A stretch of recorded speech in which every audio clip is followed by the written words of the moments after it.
नमस्कार दोस्तों एंड विद्यार्थियों, आस्था महाविद्यालय की ऑनलाइन वीडियो क्लास में आपका स्वागत करता हूं। आज हम एम्ब्रियो डेवलपमेंट को स्टडी करेंगे। पिछले वीडियो लेक्चर के दौरान हमने गेमेटोफाइट जनरेशन को स्टडी किया था, जहां पर हमने मेल गेमेटोफाइट के अंदर मेल गैमेट्स और फीमेल गेमेटोफाइट्स के अंदर फीमेल गैमेट्स को बनाकर उनको फ्यूज कराकर मतलब निषेचन करवा के जाइगोट का फॉर्मेशन कर लिया था। आज हम उस जाइगोट से क्या बनाएंगे, एम्ब्रियो बनाएंगे। और उस एम्ब्रियो का जो विकास होता है, एम्ब्रियो किस प्रकार बनता है या कौन सी डेवलपमेंटल प्रोसेस से होकर वह गुजरता है, उसको आज हम यहाँ पर स्टडी करेंगे। तो यहाँ पर आपको ये जाइगोट दिखाई दे रहा है। ये जाइगोट कहाँ पर उपस्थित है? तो ये जाइगोट स्त्रीदानी के अंदर उपस्थित है। क्योंकि स्त्रीदानी के अंदर ही तो क्या थी, एक सेल थी, और वहीं पर क्या हुआ था, निषेचन की प्रोसेस संपन्न हुई थी, जिसके कारण जाइगोट बन चुका था। अब इस जाइगोट से धीरे धीरे आगे जाकर किसका विकास होता है, एम्ब्रियो का विकास होता है। तो जो न्यू स्पोरोफाइटिक जो जनरेशन होती है, उसकी जो प्रथम कोशिका होती है वो कौन होती है, जाइगोट होती है। क्योंकि जाइगोट से एम्ब्रियो बनेगा, एम्ब्रियो बीज के अंदर होगा, और जब बीज अंकुरित होगा तो इस एम्ब्रियो से वापस से न्यू प्लांट का फॉर्मेशन हो जाएगा। तो न्यू स्पोरोफाइटिक जनरेशन की या नए पादप के निर्माण की जो प्रथम कोशिका होती है वो कौन होती है, जाइगोट होती है। जबकि तो क्या है, बहुकोशिकीय है, जबकि ये क्या है, एक सिंगल सेल्स है, जो कि न्यू स्पोरोफाइट जनरेशन की प्रथम कोशिका होती है। अब इस जाइगोट में क्या होता है, अनेक समसूत्री विभाजन होते हैं, जिसके कारण इसके अंदर अनेक प्रो एम्ब्रियो का निर्माण होता है। और उन प्रो एम्ब्रियो का जो संख्या होती है वह होते हैं 8। लगभग 8 प्रो एम्ब्रियो का इसमें निर्माण होगा। जो आपको ये संरचना दिख रही है, ये क्या है, प्रो एम्ब्रियो है, जिनका निर्माण जाइगोट में समसूत्री विभाजन के द्वारा हुआ है। जाइगोट के केंद्रक में समसूत्री विभाजन के द्वारा 8 प्रो एम्ब्रियो का निर्माण हुआ है। अब इन 8 प्रो एम्ब्रियो में क्या होता है, 8 ही प्रो एम्ब्रियो किसका निर्माण कर सकते हैं, 8 एम्ब्रियो का निर्माण कर सकते हैं। परंतु फाइनली क्या होता है कि इनमें से एक ही प्रो एम्ब्रियो यहाँ पर एम्ब्रियो का निर्माण कर पाता है, क्योंकि यहाँ पर पोषण क्या है, सीमित मात्रा में है। क्योंकि ये 8 ही प्रो एम्ब्रियो कहाँ पर बनेंगे, बीजांड के फीमेल गेमेटोफाइट के अंदर बनेंगे, जहाँ पर पोषण केवल एक एम्ब्रियो के लिए ही उपलब्ध होता है। तो 8 प्रो एम्ब्रियो 8 एम्ब्रियो का निर्माण नहीं कर सकते, इनमें से केवल एक ही प्रो एम्ब्रियो विकसित होकर एम्ब्रियो का निर्माण करता है। अब इस प्रो एम्ब्रियो में क्या होता है, एक विभाजन होता है, जिसके कारण एक तो सस्पेंसर सेल बनती है और एक एम्ब्रियोनल सेल बनती है। अब जो ये सस्पेंसर सेल होगी, यह तो इस एम्ब्रियोनल सेल्स को या इस एम्ब्रियोनल सेल्स के द्वारा जो भी बहुकोशिकीय संरचना बनाई जाएगी उसको भ्रूण कोश में धकेलने का कार्य करेगी। क्योंकि ये सस्पेंसर सेल यहाँ पर लंबी लंबी नलिकाकार कोशिकाओं का निर्माण करती है, जबकि जो एम्ब्रियोनल सेल होती है ये विभाजित होकर ऐसी बहुकोशिकीय संरचना का निर्माण करती है। तो सस्पेंसर सेल के द्वारा तो यहाँ पर लंबी लंबी नलिकाकार संरचनाओं का या लंबी लंबी नलिकाकार निलंबक कोशिकाओं का निर्माण कर दिया जाएगा।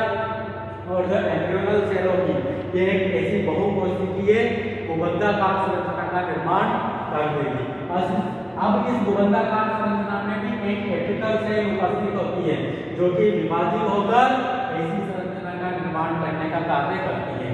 या हम ऐसा कर सकते हैं कि ये जो ये संरचना दिख रही है, इसका शेप धीरे धीरे हार्ट शेप हो जाता है, इस प्रकार का हो जाता है, जिसमें एक तो मुख्य अक्ष होती है जिसे मुंडी अक्ष कहा जाता है, 2 बीजपत्र उपस्थित होते हैं, एक मूलांकुर होता है और एक प्रांकुर होता है।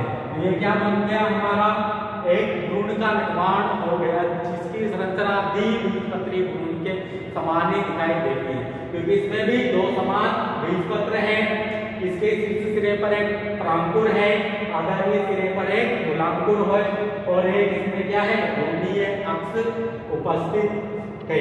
ये था एम्ब्रियो का डेवलपमेंट। तो किस प्रकार होता है, चलो जाइगोट में समसूत्री विभाजन होगा, 8 प्रो एम्ब्रियोनल सेल्स बनेंगे या 8 प्रो एम्ब्रियो का निर्माण हो जाएगा। सारे ही प्रो एम्ब्रियो का निर्माण नहीं कर सकते, इसी कारण एक ही प्रो एम्ब्रियो यहाँ पर एम्ब्रियो का निर्माण करेगा। उस प्रो एम्ब्रियो में पहले क्या होगा, एक विभाजन होगा जिसके कारण सस्पेंसर सेल और एम्ब्रियोनल सेल बनेगी। अब सस्पेंसर सेल यहाँ पर लंबी लंबी नलिकाकार सस्पेंसर सेल का निर्माण करेगा, क्योंकि एम्ब्रियोनल सेल के द्वारा जो बहुकोशिकीय संरचना बनाई जाएगी उनको भ्रूण कोश में धकेलने का कार्य करेगी। एम्ब्रियोनल सेल बहुकोशिकीय संरचना बनाएगी और इन बहुकोशिकीय संरचना में एक एपिकल सेल उपस्थित होगी जो कि विभाजित होकर के एक इस प्रकार के भ्रूण का निर्माण करेंगे, जिसमें दो तो समान बीज पत्र होंगे, मूलांकुर होगा, प्रांकुर होगा और एक घुंडी अक्ष होगी। तो इस प्रकार एम्ब्रियो का डेवलपमेंट संपन्न होता है। अब एम्ब्रियो बना लिया हमने, तो हमारा जो अगला जो टॉपिक आएगा वो क्या आएगा, बीज की संरचना। तो अगला जो टॉपिक होगा हमारा क्या होगा, बीज की संरचना।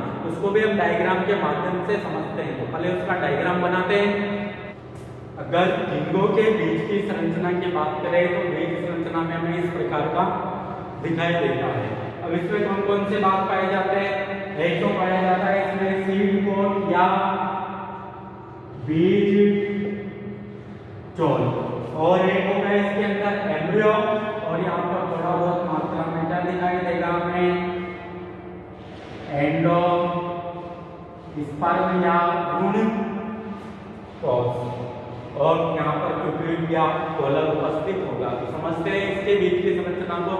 इसकी बीज की संरचना में सर्वप्रथम हमें दिखाई देता है सीड कोट।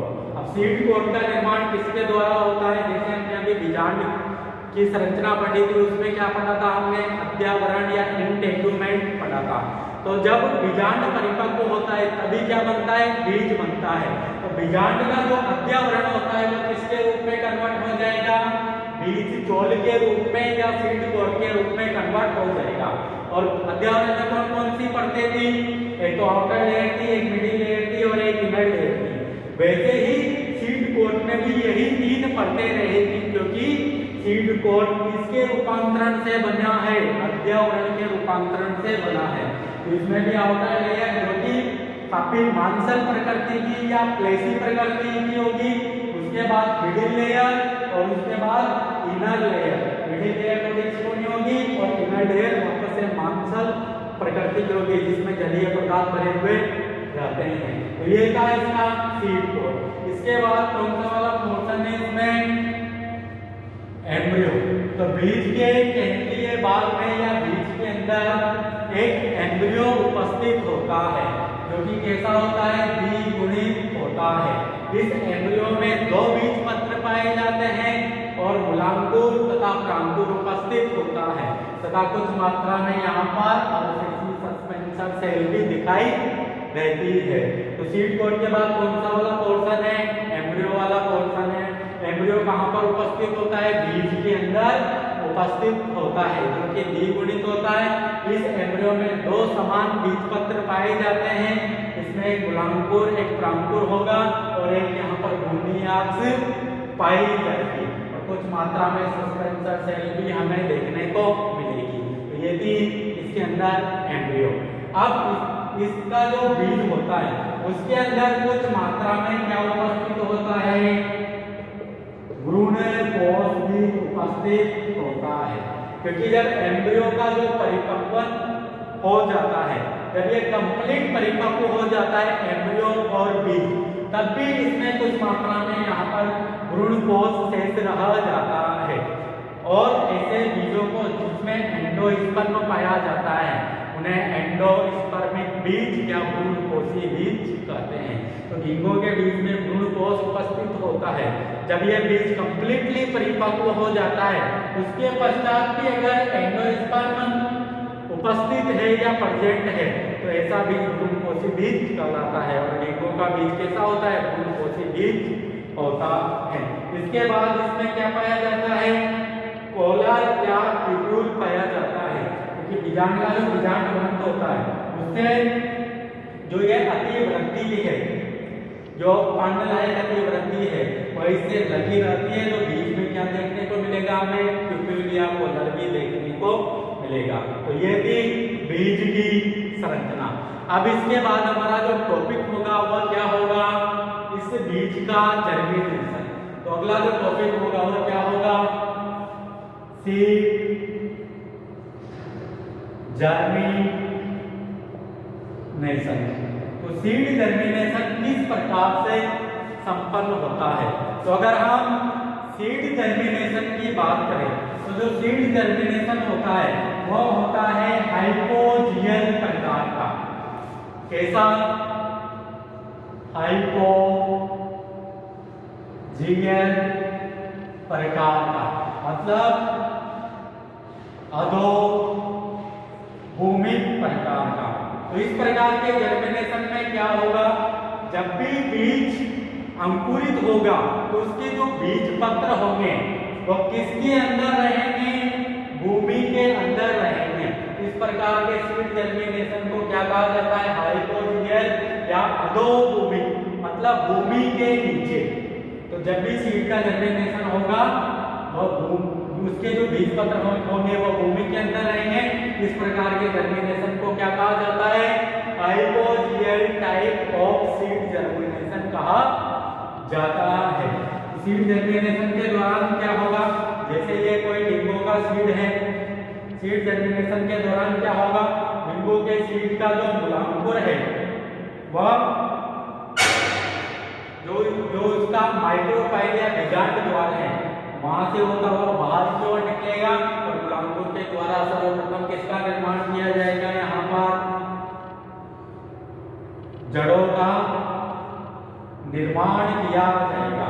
और फिर जब इसके जो बीज पत्र हैं वह इसके बीज कोण को या जो बीज चोल है उसको फाड़ते हुए बाहर आएंगे, तो मतलब जब परांकुर बाहर आएगा वो क्या कर देगा, आगे जाकर यहाँ पर नीचे तो जड़ों का निर्माण हो जाएगा, बीज पत्र कहाँ पर रह जाएंगे, भूमि के अंदर ही रह जाएंगे, और ऊपर की ओर यहाँ पर प्रकाश संश्लेषी सल्फर का निर्माण हो जाएगा।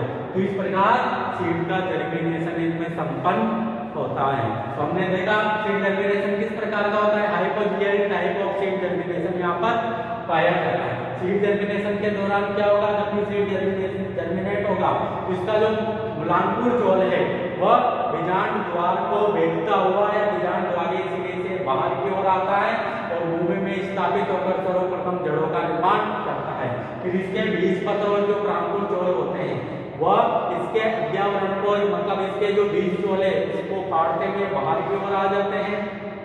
बीज चोल तो अंदर ही रह जाएंगे, केवल जो परांकुर होगा वो बाहर की ओर आ जाएगा और बाहर की ओर आकर प्रकाश संश्लेषी पन्नों और सल्क पन्नों का निर्माण करेगा और धीरे धीरे न्यू पादप का निर्माण हो जाएगा। तो आज ये हमने गिंगो की प्लांट को कंप्लीट कर लिया है। अब हम इसका एक फोर्थ लाइफ साइकिल या जो इसका लाइफ साइकिल का जो लाइनर डायग्राम है वह बनाएंगे तथा जो गिंगो की साइकेडेल्स या साइकस से क्या समानता दर्शाता है, पाइनस से क्या समानता दर्शाता है, उसके बारे में हम डिस्कस करेंगे। तो पहले हम इसकी लाइफ साइकिल बनाते हैं। उससे पहले एक पॉइंट और याद रखना, जो गिंगो का जो मादा प्लांट होता है उससे क्या होता है, लैक्टिक एसिड और जो ब्यूटाइरिक एसिड है उनका सिक्रेशन किया जाता है, जिसके कारण जो मादा पादप होता है उससे गंध उत्पन्न होती है। इसी कारण जो मादा पादप होता है उसको घरों में या कहीं भी उद्यानों में नहीं लगाया जाता। अगर लगाया जाएगा, इसको लगाया जाएगा केवल जो नर पादप होता है उसको ही लगाया जाएगा। इसके बाद हम एक पॉइंट और देख लेते हैं कि जो गिंगो का जो प्लांट होता है उसका क्या आर्थिक महत्व है।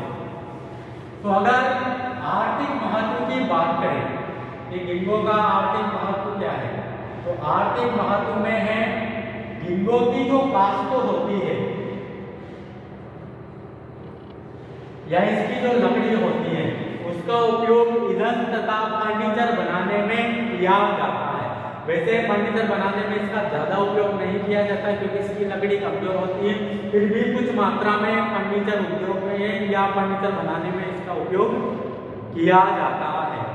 और गिंगो का जो पादप होता है वो पादप भी कौन सा, नर पादप। इस नर पादप की चीन में पूजा की जाती है। चीन के अंदर इसे उगाया जाता है तथा चीन के अंदर इसकी पूजा भी की जाती है, क्योंकि यह कैसा होता है, दुर्लभ तथा काफी कीमती होता है। इसी कारण इसके हर फादर की चीन में पूजा की जाती है। और इसके बाद एक और आर्थिक महत्व देखते हैं हम इसका। गिंगो के जो बीज होते हैं उनको भूनकर खाया जाता है। गिंगो के जो बीज होते हैं उनको क्या किया जाता है, भूनकर या उनको सेककर खाया जाता है। परंतु इनकी जो ज्यादा मात्रा होती है, अगर ज्यादा मात्रा में खा लिए जाए तो ये काफी विषैले भी होते हैं, इसके कारण मृत्यु तक हो सकती है। तो ज्यादा मात्रा इनकी हानिकारक होती है। तो ये था इसका आर्थिक महत्व। अब इसके बाद हम इसका लाइफ साइकिल का डायग्राम बनाते हैं और उसको समझते हैं।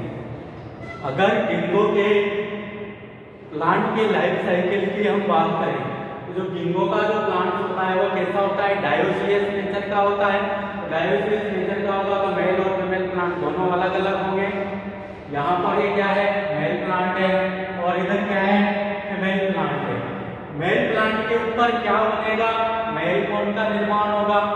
और मेल कोन या नर समूह के किसके संयुक्त किससे बनता है, माइक्रोस्पोर एंजियोस्पोर या इन्हें कहा जाता है नर पुष्प। इनके द्वारा ही किसका निर्माण होता है, मेल कोन का निर्माण होता है। क्योंकि मेल कोन में क्या होती है, एक मुख्य अक्ष या केंद्रीय अक्ष होती है जिसके चारों ओर क्या होते हैं, अनेक लघु बीजाणु दानेदार या माइक्रोस्पोर एंजियोस्पोर सर्पिल क्रम में अनियमित रूप से व्यवस्थित होते हैं और एक कैक्टिन लाइक संरचना का निर्माण करते हैं जिसे मेल कोन कहा जाता है।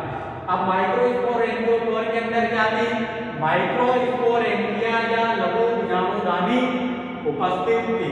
अब लघु बीजाणुदानी के अंदर क्या थी, माइक्रोस्पोर मदर सेल थी। क्योंकि डेवलपमेंट के दौरान हमने देखा था कि माइक्रोस्पोर मदर सेल जब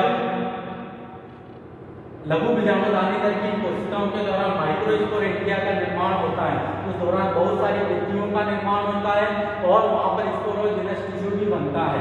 और वह स्पोरोजिनस टिश्यू किसका निर्माण करता है, माइक्रोस्पोर मदर सेल का निर्माण करता है। फिर माइक्रोस्पोर मदर सेल में क्या होगा, अर्धसूत्री विभाजन होगा या मियोसिस डिवीजन होगा, जिसके कारण क्या बनेंगे, माइक्रोस्पोर बनेंगे या लघु बीजाणु बनेंगे या परागकण बनेंगे। फिर ये लघु बीजाणु किसका निर्माण करेंगे, मेल गैमेटोफाइट का निर्माण करेंगे।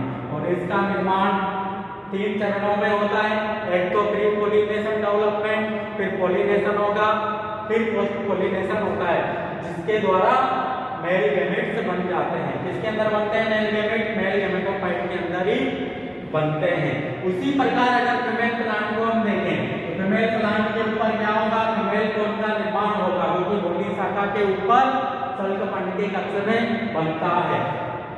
फिर फीमेल कोन के अंदर क्या था, 2 बीजाणु थे जिनमें से एक तो स्टेराइल नेचर का था और एक फर्टाइल नेचर का था। तो फर्टाइल वाला बीजाणु यहाँ पर आएगा क्योंकि यही क्या होगा, निषेचन में भाग लेगा और इसी का ही बीज बनेगा। और इस बीजाणु के अंदर क्या उपस्थित होगी, माइक्रो मेगास्पोर मदर सेल उपस्थित होगी। इसमें क्या होगा, अर्धसूत्री विभाजन होगा, केवल सक्रिय मेगास्पोर ही यहाँ पर बचेगा। फिर सक्रिय मेगास्पोर आगे जाकर इसका केंद्र अनेक विभाजन करेगा, जिसके कारण फीमेल गैमेटोफाइट का निर्माण होगा। और फीमेल गैमेटोफाइट में टेंटपोल होगा जिसके आसपास की कोशिकाएं इनिशियल सेल के रूप में काटने करके आर्किगोनिया या स्त्रीदानी का निर्माण कर देगी। फिर स्त्रीदानी के अंदर एक सेल उपस्थित होगी और मेल गैमेटम में हमने अभी बनाया है, दोनों का क्या कराएंगे, फ्यूज कराएंगे या फर्टिलाइजेशन कराएंगे, जिसके कारण जाइगोट का निर्माण हो जाएगा। फिर जाइगोट से क्या बनाया था, अभी हमने एम्ब्रियो बनाया था। फिर एम्ब्रियो किसके अंदर होगा, सीड के अंदर होगा। जब सीड जर्मिनेट होगा तो वापस से गिंगो के न्यू प्लांट का निर्माण हो जाएगा। अब ये पता नहीं होता कि गिंगो का फीमेल प्लांट बनेगा या मेल प्लांट बनेगा, तो ये तो क्रोमोसोम्स के ऊपर डिपेंड करता है। जैसे मनुष्यों में लिंग निर्धारण होता है, वैसे इन पादपों में भी होता है। और वैसे मनुष्य के सेम ही इनमें लिंग निर्धारण पाया जाता है, क्योंकि गिंगो में 24 क्रोमोसोम्स पाए जाते हैं और इनमें भी लिंगी और अलिंगी दोनों ही प्रकार के क्रोमोसोम्स उपस्थित होते हैं। इस प्रकार ये है गिंगो की एक लाइफ साइकिल का लाइनर डायग्राम। अब हम गिंगो की जो गिंगो प्लांट्स हैं उसकी हम साइकेडेलिक फैमिली से तुलना करेंगे और जो पाइनेसी जो फैमिली है उनसे भी तुलना करेंगे। अगर गिंगोएल्स तथा साइकेडेल्स में समानता की बात करें, मतलब अगर हम गिंगो के प्लांट की साइकस से प्लांट से समानता की बात करें तो ऐसे कौन कौन से कैरेक्टर हैं जो समान होंगे। तो दोनों में देखते हैं कि दोनों में कौन सा सीड जर्मिनेशन पाया जाता है। Hypogeal type of seed germination पाया जाता है। मतलब साइकस और गिंगो दोनों में ही सीड जर्मिनेशन के दौरान जो बीज पत्र होते हैं वो भूमि के अंदर रहते हैं। एक तो समानता ये दिख रही है हमें और एक क्या दिख रहा है, दोनों में ही लट्टू आकृति के चल नर युग्मक पाए जाते हैं, क्योंकि साइकस में भी चल नर युग्मक थे और गिंगो में भी चल नर युग्मक है और वह कहते हैं लट्टू आकृति के हैं। तो एक समानता यह भी इनमें और मेल गैमेट में सीलिया पाए जाते हैं और दोनों की ही जो प्राग नलिका है वह कैसी होती है, चूसकांक प्रकृति की होती है, क्योंकि साइकस में भी कैसी थी, चूसकांक प्रकृति की थी। तो ये थी गिंगोएल्स तथा साइकेडेल्स में समानता। वैसे ही गिंगो के प्लांट की अगर पाइनस के प्लांट से समानता की बात करें तो दोनों की फैमिलियों की समानता की बात कर लेते हैं यहाँ पर। तो दोनों में ही क्या पाई जाती है, टेक्नोजाइलिक प्रकार की कास्ट पाई जाती है, मतलब काफी सॉलिड प्रकृति की कास्ट पाई जाती है। जैसे मैंने अभी आपको तने की आंतरिक संरचना पढ़ाई थी, वहां पर मैंने जब सेकेंडरी ग्रोथ की बात की थी तो मैंने बताया था कि इसमें सेकेंडरी ग्रोथ ठीक उसी प्रकार से होती है जैसे कि पाइनस में होती है। मतलब बार्स ऑफ सेटियो गिंगो में भी पाई जाएगी, पाइनस में भी पाई जाएगी। वैसे ही बहुत सारे जो कैरेक्टर्स हैं या जो सीजनल जो वेरिएशंस के दौरान जो कास्ट बनती है वैसे ही गिंगो में भी होगी और पाइनस में भी होगी। तो मतलब हम कह सकते हैं कि टेक्नोजाइलिक प्रकार की कास्ट दोनों में ही देखने को मिलेगी, गिंगो में भी और पाइनस में भी। लंबी तथा बोनी शाखाएं मतलब द्वार और लॉन्ग शूट्स दोनों ही पाए जाते हैं, दोनों में ही लंबी और बोनी शाखाएं हमें देखने को मिलेगी। गिंगो में भी हमने देखी और पाइनस में भी हमने देखी थी। और दोनों के ही पादप किस प्रकार के हैं, किस आकृति के हैं, मतलब शंकु आकृति के, मतलब कौन शेप दिखाई देते हैं। तो आज हमने गिंगो प्लांट को कंप्लीटली स्टडी कर लिया है। अब हम नेक्स्ट वीडियो के अंतर्गत लीटम प्लांट को डिस्कस करेंगे जो कि हमारा फाइनल प्लांट होगा जिम्नोस्पर्म का। धन्यवाद सभी को।